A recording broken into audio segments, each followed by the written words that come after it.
When we begin to feel stressed, a part of our brain sets off an alarm in case there may be danger that our body needs to respond to.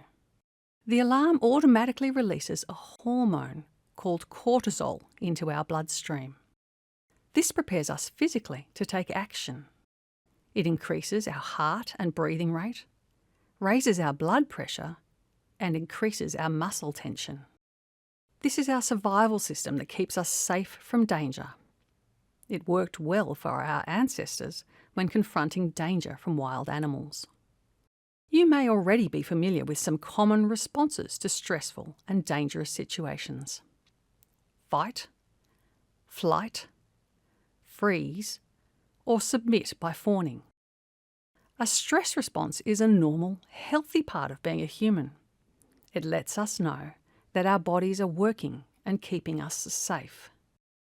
For most children, stress responses are short-lived and triggered during minor stress experiences such as getting an injection or being left at daycare for the first time.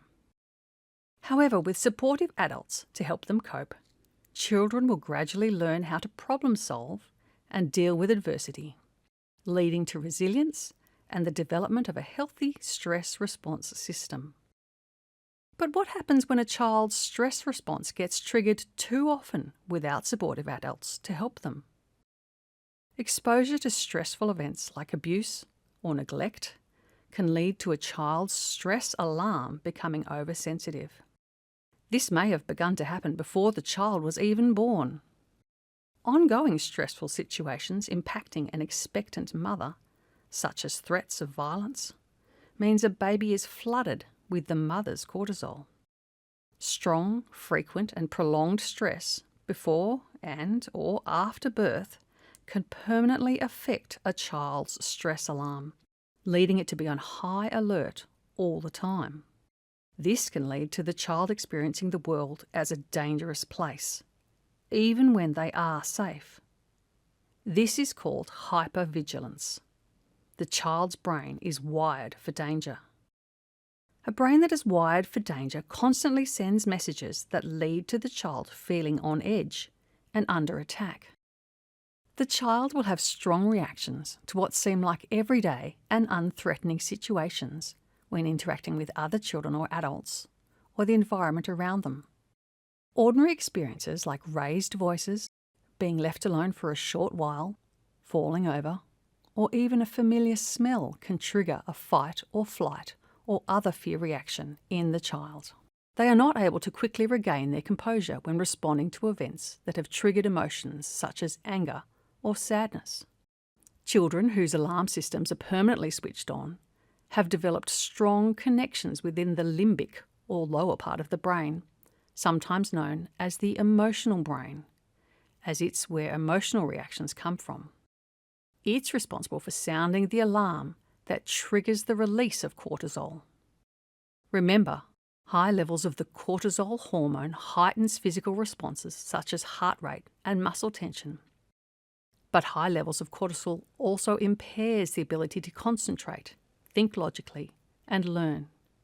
It affects the ability to retain memories. It's a bit like the thinking brain can't concentrate because of all the racket being generated from the emotional brain. Strong, frequent and prolonged stress wires children for danger. This gets in the way of them developing strong pathways to the part of the brain called the cortex, also known as the thinking brain. That's the higher part of the brain that allows us to think and reason and understand the outside world. So children under constant stress lack the wiring to be able to master developmental milestones in their social, behavioural and cognitive skills. Luckily, it is possible for children's brains to be rewired. New pathways can be developed that avoid using the old stress pathways. These new connections in the brain mean the child can access the thinking part of their brain much more easily. It takes time, but if a child experiences consistent, safe relationships with patient and loving adults, a sense of trust and community can be built. That allows the child to regulate the danger alarm and be able to work on mastering social, behavioural and cognitive skills. Healing the impact of prolonged childhood stress can be a long and difficult journey. But with enough patience, support and care, the alarm system in a child's brain can be rewired to only activate when it is actually needed.